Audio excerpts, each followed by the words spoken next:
On January 22nd, 1879, the British Army challenged some 20,000 Zulu warriors at Izanwana, Zululand. The British, who invaded Zululand for no reason other than irresponsible imperialistic desire and pressure from the Boers, believed that this would be easy victory. However, they couldn't have been more wrong. The Zulu warriors fought hard and managed to overpower the British in one of many bloody battles that exhibited the balance of rights during the Anglo-Zulu War. Let's rewind a bit.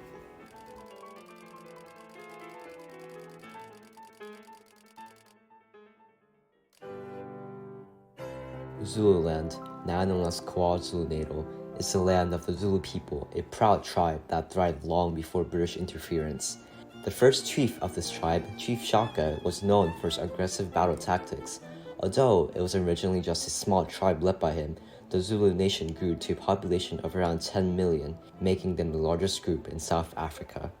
1879, the British, who were driven by hostility, attacked the Zulus in a battle called the Anglo-Zulu War. However, the true cause of this lies in the misunderstanding of the ultimatum, which was unfairly created to strip the Zulu people of their rights. British colonization of the Zulus at the end of the 19th century, highlighted by the Ultimatum of 1879 and following the Anglo-Zulu War, led to devastating consequences for the Zulu people. This is primarily because their rights were being undermined by a one-sided ultimatum forced by the British.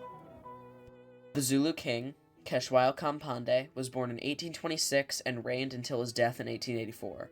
The son of King Mapande and Queen Nikumbazi, Keshwayo ascended the throne after defeating his brother in the Battle of Ndondakuska. Sir Henry Freer, acting under the orders of Lord Carnarvon, was sent to take charge of the one-sided invasion of Zululand, an example of the British's ruthless and frequent imperialistic invasions. His first course of action was to issue an almost impossible ultimatum to King Keshwayo. Initially, Keshwayo abided by the rules the British imposed, knowing that his military wouldn't be able to stand a chance against the British's modern weaponry. He knew that defiance would only lead to the annihilation of his people. On December 11th, 1878, the British delivered the ultimatum to King Keshwayo. This 4,000-word document left the king in a state of shock and confusion. It demanded that the Zulu army be disbanded, the Zulu military system be discontinued, the surrender of over 600 cattle heads due to atrocities committed by Zulu residents, and many more things. Chelmsford and Freer both knew exactly what they were doing, but Keshwayo and his people didn't. They had no idea what the British wanted from them. As a form of distress, Keshwayo pleaded with Henry Bulwer, desperately asking what he and his kingdom had done wrong.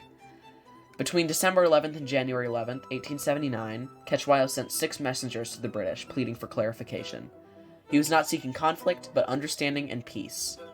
His messengers requested more time to fulfill the British demands, but were instead met with abuse. They were forced to eat their own words, and their family members were targeted and attacked by the British. In Keshwayo's words, "What have I done to the great white chief? I hear from all parts that soldiers are around me." And in the words of his messengers, Keshwayo hereby swears, in presence of all his chiefs, that he has no intention or wish to quarrel with the English. And finally, the king wishes to sit down, rest, and be peaceful. Rather than even considering Keshwayo's requests, they saw his actions as nothing more than a tactic to delay war. The British were not interested in understanding or listening to Keshwayo. They wanted Zululand and would have done anything to get it. This disregard for the Zulus' rights to be independent was evident in their interactions with the British. The Zulu people were stripped of any agency or voice in their encounters with them, and the British government did not allow any communication with any commanders other than Chelmsford. They were like mere pawns on a chessboard, forced to move according to the plans of the British hands. The British imposed their ultimatum, demanding them to accept it, and refusing any room of negotiation or amendment. The Zulus were left with no choice but to sacrifice their rights and accept their absurd commands by the foreign power. From Keshwayo's perspective, rejecting the British ultimatum was not a fair deal either way. He could lose his country, or he could lose his citizens and military to war. Keshwayo had many difficult responsibilities as king. He was pressured not only by the British, but by his own people. The British sought to undermine his authority by turning his own advisors and chiefs against him. Attempting to get rid of this authority, struggling under this constant pressure, Keshwayo bore the impossible responsibility of trying to preserve peace with the British while keeping loyalty with his people. After losing the Anglo-Zulu War, Keshwayo was captured and sent to London. While he was there, he sought to obtain support for his return to power. and he also pressed the British government to protect his people's rights and culture. He turned to the press, making his story known to the British people, hoping that the government would take action. Initially, the British government depicted Keshwau merely as a ruthless, savage barbarian, an uncivilized leader who was driven by aggression. The British government tried to dehumanize him and hoped that the public would think the same. Yet, when Keshwau arrived to London, prejudices shifted. The so-called barbarian turned out to be a person with respectable personality, being described as gentle and thoughtful. Keshwau was no longer viewed by the public as an uncivilized, aggressive leader, but someone whose rights should be respected. Although old stereotypes of Keshwau dropped, new ones emerged, reflecting the racism in Britain at the time. The media mocked him through political cartoons and poems, reflecting him to a caricature rather than a respected leader. One cartoon exaggerated his appearance in British clothing, deliberately making him look out of place to prove the notion that Africans were uncivilized. A poem titled Fun reinforced these stereotypes, portraying him with a stereotypical accent and reflecting minstrel shows that dehumanized Africans. This exploitation was not only an attack to Keshwau's character, but a purposeful attempt to strip him of his political rights as a leader.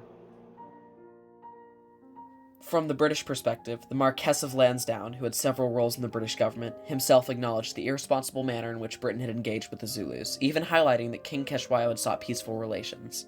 However, British officials like Bartle Frere ignored the government and issued an impossible ultimatum that forced the Zulus into war. The British government criticized his actions, stating that his policies were not justified. However, the government never removed him from his position, demonstrating they didn't truly believe that the dehumanization was wrong. After the defeat of the Zulu tribe, their military and political power was abolished. The British first annexed the Zulu land to the native colony and finally included it in the nation of South Africa in 1910. This limited much of Zulu's rights, with Zulu had to give up land to British settlers and having to work for the British. As a result of the harsh rules the British constructed the Zulus with, the Zulus took part in many protest movements. One famous example of this is the rebellion of 1906. This rebellion opposed the poll tax, which placed unfair taxes on Zulus regardless of their age and wealth. The rebellion is a symbol of Zulu resistance and led to defiance in the future. The Zulus knew they had the right to protect their culture and people. This Zulu defiance inspired future Zulu nationalism. In 1912, the African National Congress is founded. It adopted ideas of previous rebellions and fought alongside the Zulu people. Eventually, after many protests, the South African government finally gave in and abolished the apartheid in 1994, which was government-enforced segregation. The tensions between the British and the Zulus were part of a larger pattern of irresponsible European colonization in Africa. European powers like Germany, Portugal, France, Belgium, and the Dutch were driven by imperialistic greed. They saw small tribes like the Zulus as nothing more than an obstacle for their control of South Africa. Due to their conflict with the Boers over South Africa, the British sought to undermine the Zulu government via unrealistic ultimatums and ignored Keshwau's pleas for peace. The Zulus' defeat destabilized them and led to further conflicts, including the Anglo-Boer Wars. Zulu resistance, not only from the Anglo-Zulu War, but throughout colonization, highlights European irresponsibility. The Zulu resistance was not only a fight for the Zulus, but one for the whole of Africa, a fight on an irresponsible imperial system that trampled the rights of African nations without any acknowledgement of the destruction it caused.